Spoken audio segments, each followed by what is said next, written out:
Bonjour Monsieur le Président, merci de nous avoir invités. Je suis journaliste pour la chaîne française BFM TV. Notre président Emmanuel Macron a dit qu'il voulait la défaite de Moscou, mais sans l'écraser. Est-ce que cela correspond à votre vision de la victoire? Et vous avez raconté le jour le plus effrayant depuis le début de la guerre. Mais quel était le jour où vous avez ressenti le plus de fierté? Merci beaucoup.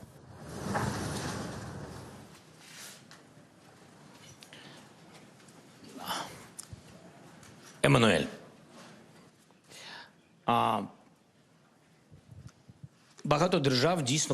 Beaucoup de pays ont commencé à discuter à propos de ce qu'il va se passer après la défaite de Moscou. Je crois que, du point de vue de l'actualité, cette question est très importante car les dirigeants des différents pays ont confiance en notre victoire. Et la confiance des dirigeants, c'est la confiance des sociétés. Parce que les dirigeants s'appuient toujours sur l'état d'esprit de la société de leur pays. C'est un signe pour nous que la majorité des pays d'Europe croient en notre victoire. Et ils croient en la défaite de Moscou. Donc à propos de ce que vous avez dit, le plus important, c'est de savoir ce qu'il va se passer avec la Russie après leur défaite. C'est ce que vous voulez savoir. En réalité, je m'en fous des Russes. Je pense qu'ils doivent s'occuper de leur propre pays. Ils doivent penser à leur pays. Et s'ils pensaient à leur propre pays, nous n'aurions pas cette guerre.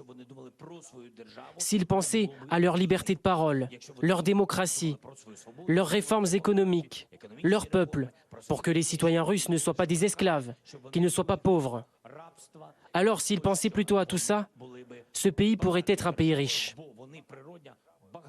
Mais pour le devenir, il faut du temps. Et ce temps, il ne faut pas le gaspiller pour envahir un autre pays.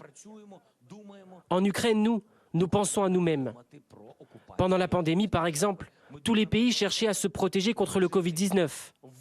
Alors que la Russie, elle pensait à comment faire quelque chose de mal envers un pays voisin.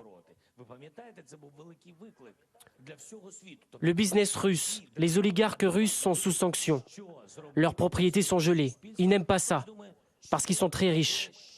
Leurs enfants ont fait des études à l'étranger et désormais ils n'ont plus ce confort. Donc maintenant, ce qu'il leur reste, eh bien, c'est uniquement la Russie. Et c'est très juste comme ça. C'est juste que leurs biens soient gelés à l'étranger. Ils devraient déjà penser à comment gérer leurs biens en Russie avant de penser à ceux qui sont à l'étranger. Je pense que l'on parle trop d'eux. Il y a déjà assez d'informations à gérer et je crois qu'ils ont les moyens de se débrouiller tout seuls et de s'occuper de leur propre pays. Désormais, nous avons besoin de plus de sanctions contre la Russie directement. Des sanctions efficaces pour l'isoler, elle, et son économie.